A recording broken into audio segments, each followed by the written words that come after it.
नमस्ते साथीहरू, सन्चै आरामै हुनुहुन्छ र हजुरहरू। आज म यो तराईमा लगाइएको यो मेरो ब्याकग्राउन्डमा देखिएको जुन उखुको खेतहरू छ, उखु लगभग तयार भइसकेको छ।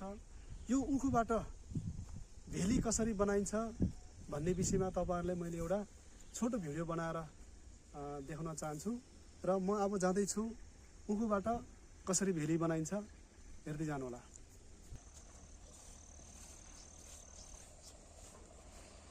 यसरी तराई क्षेत्रमा लगाइएको उखुलाई तयार भइसकेपछि यहाँका किसानहरूले ज्याला मजदुरीमा यहाँका स्थानीयहरूलाई ल्याएर यहाँ यसरी उखु चाहिँ काटिराख्नु भएको छ। अब उखु तयार भइसकेपछि उहाँहरूले यसरी चाङ लगाउनुहुन्छ। चाङ लगाएपछि यो उखुलाई नजिकै रहेको यसरी तयार भएको उखुलाई लगेर चाहिँ भेली बनाइन्छ।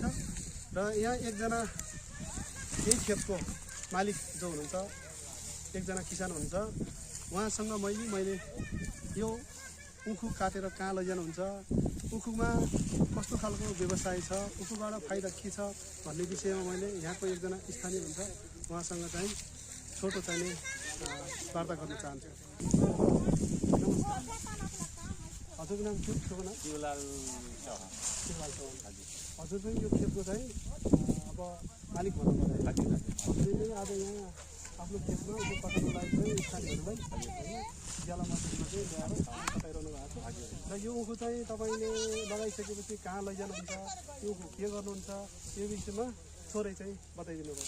अब यो उखु हामी लगाएर अनि यो ज्याला दिएर छिलाएर अनि त्यो उखु अब हामी कुडिया मिल र सोनवल मिलमा लगेर खसाल्छौँ। त्यही हो। अनि तपाईँले यो उखु कति सालदेखि लगाउँदै आउनु भएको छ? ए हामी जमाना खेतीबाट तपाईँलाई कतिको आम्दानी भएको छ, के छ? अब उखुको आम्दानी अब कृषकले अब राम्रो बाली भइसकेपछि अलिक ठिकै छ। कसैको चाहिँ सुक्छ, कसैको पानी खाइदिन्छ। त्यो सबै किसिमको समस्या आउँछ। कसैको राम्रो हुन्छ, त्यही हो। भन्नाले तपाईँ उखु खेती लगाएर तपाईँलाई जो सन्तुष्टि छ, तपाईँलाई जो आफूलाई घर खर्चदेखि लिएर त्यही आम्दानी स्रोत चाहिँ तपाईँलाई मिलेको छ। हामीलाई यही फाइदा हो। अब कहीँ कहीँ उखु नै हुन्छ, धान हुँदैन यहाँ। हजुर, खेत गाडी खेत छ, कहीँ छाला खेत छ। गाडी खेतमा कहीँ धान हुँदैन, त्यही मजबुरीले हामी उखु लगाउन बाध्य। भन्नाले यो तराई क्षेत्रमा धानभन्दा उखुबाट चाहिँ केही फाइदा तपाईँलाई हुन्छ। हामीले त्यही फाइदा। त्यही भएर जहाँ धान हुँदैन त्यहाँ उखु हुन्छ, त्यही फाइदा। धन्यवाद। यसरी उखु तयार भइसकेपछि यो ट्र्याक्टरको माध्यमबाट चाहिँ उहाँहरूले कहाँ लैजानुहुन्थ्यो, सायद चिनी बनाउनु लागि अथवा भेली बनाउनुको लागि कहाँ लैजानु हुनुहुन्छ, मैले चाहिँ उहाँलाई यो देखाउँदैछु।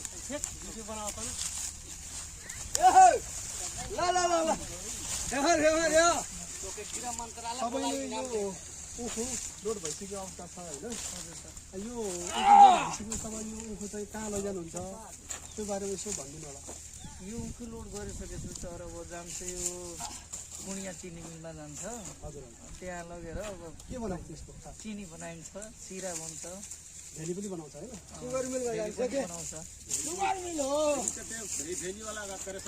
भेलीवाला चाहिँ गाउँघरमा लग्यो भने कर्सारीमा चाहिँ भेली चाहिँ खानलाई मान्छेलाई खाना नि हुन्छ, गाई भैँसीलाई खाना हुन्छ।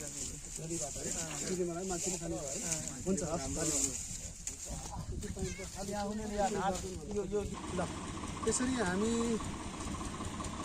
उखु पेलेर भेली बनाउने ठाउँमा आइसकेका छौँ र अब तपाईँलाई देखाउन चाहन्छु उखुबाट भेली कसरी बन्छ। ल, यसरी मिलमा ल्याइसकेको उखुहरू यसरी ताङ लगाइन्छ र पालो अनुसार यहाँ तपाईँले देख्न सक्नुहुन्छ यतापट्टि एउटा पालीमा एउटा ट्र्याक्टरमा लोड भएको अवस्था छ, यतापट्टि एउटा ट्र्याक्टरमा लोड भएको अवस्था छ। उहाँले पालो पुरिरहनु भएको छ। अनि यहाँ पालो अनुसार चाहिँ यहाँ भेली बनाइन्छ। अब तपाईँलाई मैले देखाउन चाहन्छु भेली कसरी तयार हुन्छ, तपाईँलाई मजाले देखाउन सक्छु।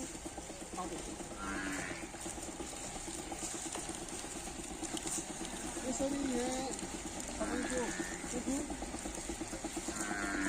तयार भइसकेपछि एकजना उहाँ अन्न जानु यहाँ चाहिँ उखु हालिरहनु भएको छ। त्यसरी उखु हालिसकेपछि यहाँ लोटाको माध्यमबाट चाहिँ यसलाई पेलेर यहाँ पेलिएको त्यसरी आइरहेको छ। यसरी पेलिएर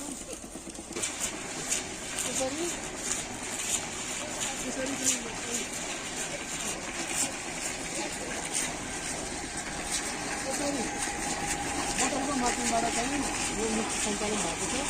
अब यसरी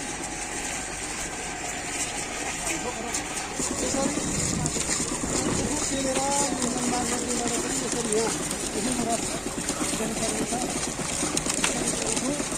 रस भरिराख्ने छ।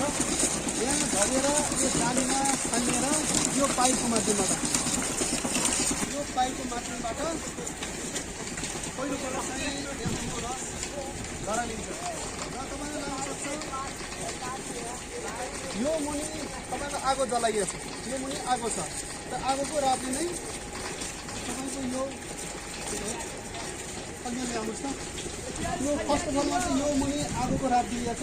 तर सुरुमा आएको चाहिँ ओखुको रस चाहिँ यसमा चाहिँ खस्छ र यहाँबाट बिस्तारै पकाउँदै यो दोस्रो स्टेपमा आउँछ। अनि दोस्रो स्टेपमा आइसकेपछि यहाँ केही मात्रामा कुदो गरिसकेको हुन्छ र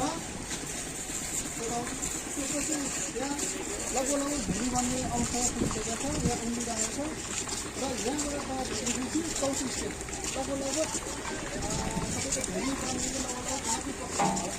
र यसरी तयार भएको चाहिँ यसरी पकाइएको भेली नदीबाट ल्याउनु। पकाइएको भेली यहाँबाट उता हाम्रो एकजना भाइ बस्नु भएको छ। उहाँले यो यन्त्रको माध्यमबाट यहाँबाट पाकिसकेपछि यहाँ खसाल्नुहुन्छ र यहाँ खसिसकेपछि यो भेली यहाँ लगाएर चाङ गरिन्छ र यो चाङ लगाइसकेपछि होला खेलाइसकेपछि त्यसलाई र गोलो गोलो डल्लाको माध्यम जस्तो बनाएर माटोको डल्ला जस्तो बनाएर यसलाई अब बजारमा अब यो खान योग्य चाहिँ छैन। यो तपाईँको यो चाहिँ गाउँघरमा पाहाडतिर चाहिँ यस्तो रक्सीहरू बनाएर बेच्ने चलन छ। तर यता तराईतिर चाहिँ यसलाई एउटा गाई भैँसीलाई खुवाउनुको लागि चाहिँ प्रयोग गरिन्छ। अब यसरी तराई क्षेत्रमा तयार भएको उखुलाई चिनी पनि बनाइन्छ र भेली पनि बनाइन्छ। आजको भिडियोमा चाहिँ तपाईँलाई मैले तराईमा लागेको उखुबाट चाहिँ भेली कसरी बनाउँछु भन्ने कुरा सरल भिडियोमा देखाएँ। सायद तपाईँलाई कस्तो लाग्यो, सायद राम्रै लाग्यो होला। मेरो भिडियो हेरेर जतिजनाले चाहिँ साथ दिनुभयो सबैजना धेरै धेरै धन्यवाद। हस्त धन्यवाद।